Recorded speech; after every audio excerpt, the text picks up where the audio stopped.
Okay, we're going to play a little game of You Only Knew, Yeardley. I Okay. just throw some... Who was your celebrity crush as a kid? David Cassidy from the Partridge Family. Most embarrassing moment?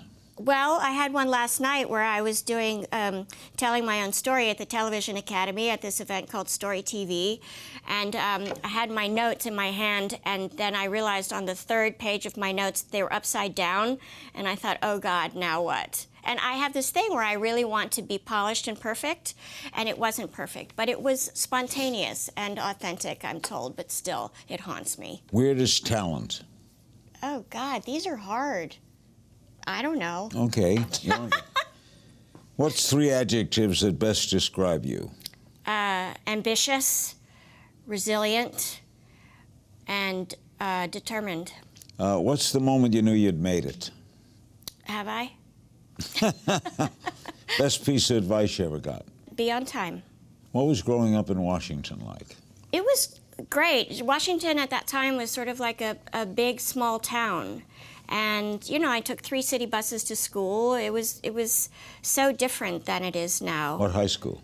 I went to Murray, which was at that time a very progressive private school, Yeah. and, you know, from the difference between Sidwell Friends and National Cathedral School.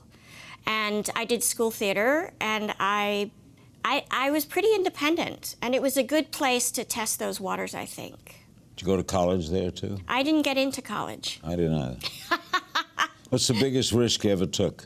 My one-woman show called More, which I wrote and performed 10 years ago, and it was very personal, which I don't regret, but I do think there's a really, again, a delicate line between spilling your guts and people feeling like that was a great story and or feeling like it was totally self-indulgent. And the reviews were mixed, although the New York Times loved it. Dream co-star? The Rock. Person from history you'd like to portray on screen? Queen Elizabeth I. Is there a TV show you're embarrassed to say you watch? No. If you could have something named after you, what would it be? Ice cream. Funniest person you know? Oh. These are hard, Larry. Funniest person I love. Ali Liebegot, who writes for Transparent. A favorite voice? Everything that Hank Azaria does. He's incredible. Yeah.